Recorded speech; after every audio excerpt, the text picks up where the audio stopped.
Hi, today we are going to talk about the right and left visceral compartments of the thorax, referred to as pulmonary cavities. We will discuss the relationships of the visceral and parietal pleura, localization and clinical importance of the pleural recesses.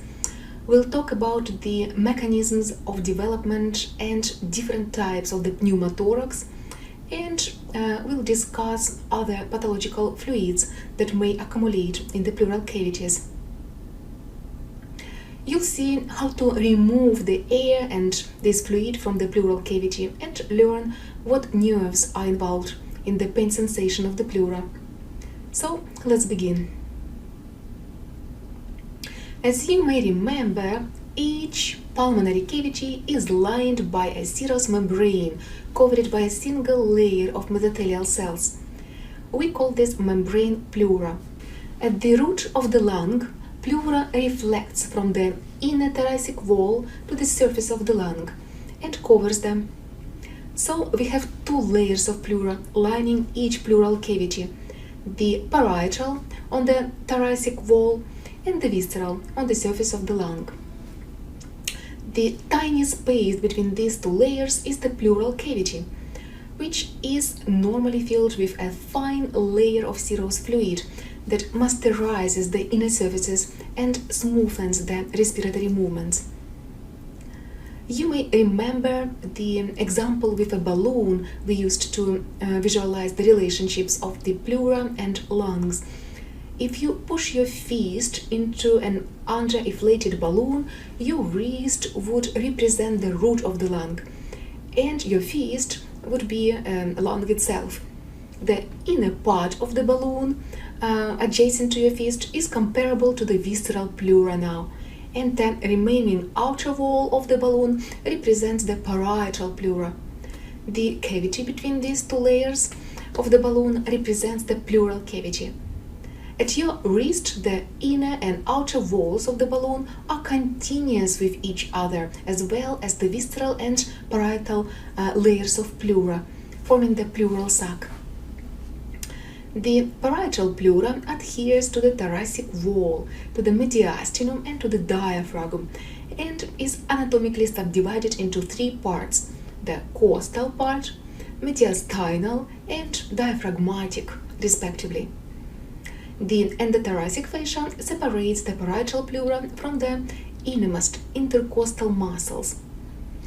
The cervical pleura is a superior continuation of the costal and mediastinal parts of the parietal pleura, which covers the apex of the lung.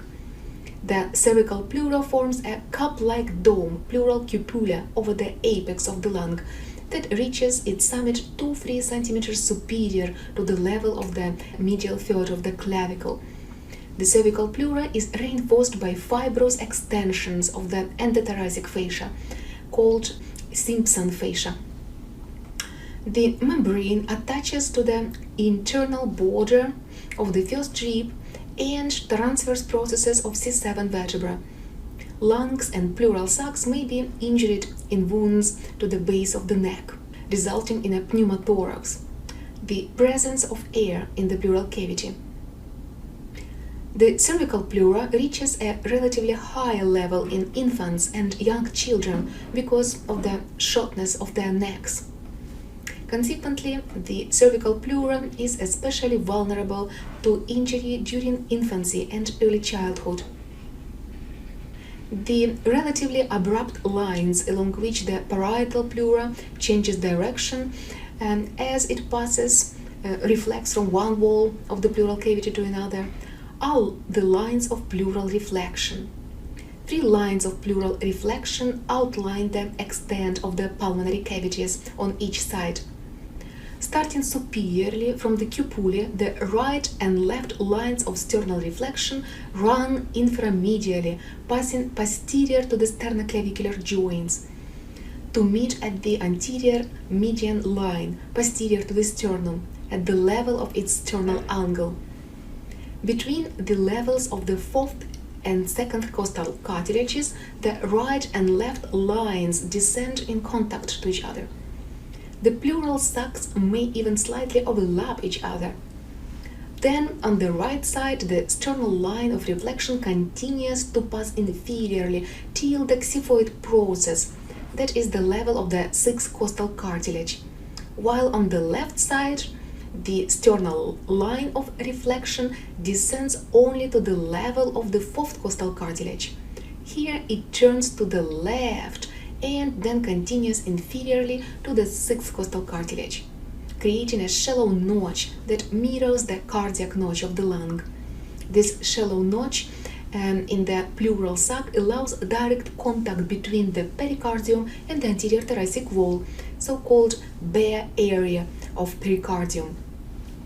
The costal lines of pleural reflection are sharp continuations of the sternal lines, occurring where the costal pleura becomes continuous with the diaphragmatic pleura inferiorly. The right costal line proceeds laterally from the anterior midline, but the left costal line begins at the midclavicular line to the left of the cardiac notch. Otherwise, the right and left costal lines are symmetrical, passing obliquely across the 8th rib in the midclavicular line and the 10th rib in the mid-axillary line, and becoming continuous posteriorly with the vertebral lines. The vertebral lines of pleural reflection are much rounder and occur where the costal pleura becomes continuous with the mediastinal pleura posteriorly. The vertebral lines of pleural reflection parallel the vertebral column, running in the paravertebral planes from vertebral level T1 through T12, where they become continuous with the costal lines. As you see, the parietal pleura descends inferior to the costal margin in 3 regions, where an abdominal incision might take place. And where exactly these places are: the right part of the infrasternal angle and right and left costovertebral angles, inframedial to the 12 ribs, just posterior to the superior pole of the kidneys. The pleura is in danger here from an incision in the posterior abdominal wall when surgical procedures expose a kidney. If it is accidentally cut in the procedure, a pneumothorax may occur. Projections of the parietal pleura on the thoracic wall do not always merge with projections of the visceral pleura covering the lung. The parietal pleura reaches the mid-clavicular line at the level of 8th costal cartilage, mid-axillary line at the level of 10th rib, scapular line at the level of 12th rib. The inferior margins of the visceral pleura overlying the lungs reach the mid-clavicular line at the level of the 6th rib, mid-axillary line at the level of the 8th rib, and scapular line at the level of the 10th rib, the paravertebral line at the level of 10th vertebra. Thus, the parietal pleura generally extends approximately 2 ribs inferior to the visceral pleura. The potential space between the parietal and visceral pleura is necessary for extension of lungs during inspiration and is the largest in inspiration when the peripheral diaphragmatic pleura comes into contact with the lowermost part of the costal pleura. These pleural lines, gutters or pockets of the parietal pleura, are known as recesses and are clinically important. The costodiaphragmatic recess surrounds the upward convexity of the diaphragm inside the thoracic wall. It forms where the diaphragmatic pleura meets the costal pleura. The costomediastinal recess is the smallest one, and it is located posterior to the sternum, where the costal pleura contacts with the mediastinal pleura. The left costomediastinal recess is larger, less occupied, because the cardiac notch in the left lung is more pronounced than the corresponding notch in the pleural sac. Normally, the pressure within the pleural cavity is slightly less than the atmospheric pressure. Don't confuse the intrapleural pressure with the intrathoracic one. Those are different things. The thoracic cavity is the space that includes the pleural, lungs, and heart, while the pleural space is only the space between the parietal and visceral pleura surrounding the lungs. The relationship between the intrapulmonary pressure and intrapleural pressure is that the pressure becomes more negative during inspiration and allows air to get sucked in. This is so-called Boyle's law, describing the relationship between the pressure and volume. During the expiration, the pressure becomes less negative, but is still less than the atmospheric one, and the air is given out. The only difference between the pressure is that intrapleural pressure is more negative than intrapulmonary pressure. If any of pleural leaves, the visceral or parietal one, are damaged, the air would rush into pleural cavity and lung would collapse. This clinical situation is called pneumothorax. A spontaneous pneumothorax is the sudden onset of a collapsed lung without any apparent cause, such as a traumatic injury to the chest or a known lung disease. Spontaneous rupture of congenital blebs or bulla is commonly believed to be the primary cause of this type of pneumothorax. The air enters the pleural cavity directly from the parenchyma of the lung. In traumatic pneumothorax, the parietal pleura gets ruptured as a result of rib fracture. The air enters the pleural cavity from the outside environment then. Any type of pneumothorax has a potential to become a tension pneumothorax. This life-threatening situation occurs when a piece of injured tissues on the lung surface or on the thoracic wall form a one-way valve. Air can enter the pleural cavity during inspiration but cannot escape during expiration. The atmospheric air in the pleural cavity can cause complete collapse of the lung and a shift of mediastinal structures toward the unaffected side. This will compromise venous return to the heart. The tension pneumothorax requires urgent medical help. First of all, the tension pneumothorax should be turned into the open pneumothorax. That means the soft tissue valve should be removed. Then the perforation of the thoracic wall should be secured. Finally, air should be removed from the pleural cavity and the negative pressure restored. The concept of chest drainage was first advocated by Hippocrates when he described the treatment of empyema by means of incision, cautery, and insertion of metal tubes. But the technique was not widely used until the influenza epidemic of 1917 to drain post-pneumonic empyema. So let's review this clinical case. The patient with multiple rib fractures is presented, and you can see some air within the pleural cavity and the lung is collapsed. So the goal of this physician is to remove this air. So how can we do it? Of course, we need to insert the chest tube and aspirate the air. In patients like this, if the air is within the pleural cavity, the anterior axillary line is an appropriate place to insert the chest tube, and the level is between the fourth and fifth ribs. Remember, all ribs, they converge anteriorly, and intercostal spaces are a little bit narrower here in the anterior side. Anytime a physician is touching the thoracic wall, you can imagine how painful it is. The patient has multiple rib fracture, so we definitely need to anesthetize this area. So layer by layer, skin, superficial tissue, the muscles, we inject the lidocaine between them.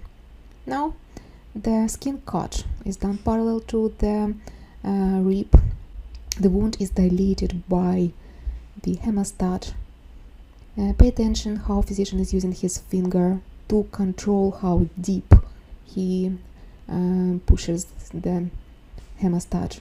And now the tube is inserted, and we even can hear how air escapes from the pleural cavity. The sutures should be applied around the tube just to attach it firmly to the skin, because we are going to leave this tube here for a couple of days, and we'll connect it to the special device which will kind of suck out all the air from the pleural cavity gradually, millimeter by millimeter. And this is exactly what is happening right now. The tube for aspiration is connected to the special device called the drainage canister device. You can see the air bubbles. This is air escaping the pleural cavity. It's an active aspiration. And if we repeat the thoracic X-ray, we can see that lung now occupies most of the pleural cavity. And of course we can check the position of our drainage tube. You can see it here. What else can be found in the pleural cavity? Normally we have just a bit of serous fluid here, which lubricates the pleural surfaces and allows the layers of pleura to slide smoothly over each other during respiration. But the pleural cavity can also accumulate pathological fluids of various kinds, such as lymphatic fluid. In that case, we call it chylothorax, pus in case of pyogenic infection of the pleura. This condition is known as empyema of pleura. If blood accumulates here, we call it hemothorax. Accumulation of aseptic serous fluid leads to development of hydrothorax. If you don't know what exactly is inside of the pleural cavity yet, just describe it as a pleural effusion. To learn what kind of effusion takes place in present case, we need to make a pleural tap or thoracentesis and send the obtained fluid to biochemical laboratory. The results of the biochemical tests will help to make the precise diagnosis. Irritation of pleura by inflammation and any pathological content may lead to formation of pleural adhesions, detectable with a stethoscope as pleural rub. In most cases, the post-inflammatory pleural adhesions resolve almost completely. Some patients are left with minor degrees of pleural thickenings, which usually cause no symptoms or impairments of lung function. Occasionally, the lung becomes encased with a thick fibrous pleural peel that limits expansion, pulls the mediastinum towards the site of disease, and impairs pulmonary function. Such resistant fibrous covering that inhibits expansion should be peeled surgically. The procedure is referred to as lung decortication.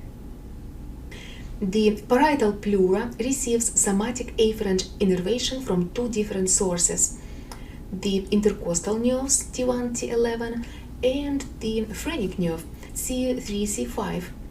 The intercostal nerves provide innervation to the costal pleura and peripheral diaphragmatic pleura. The mediastinal pleura and the central parietal pleura are innervated by the phrenic nerve. Both intercostal and phrenic nerves have somatic sensation fibers and provide sharp and well-localized pain sensation if irritated. Additionally, these nerves may give referred pain sensation over the shoulder or along the inner surface of the upper limb, as we previously discussed. The visceral pleura is innervated by visceral afferent autonomic nerves via the pulmonary plexus. It generally does not feel pain, but is sensitive to stretch sensation.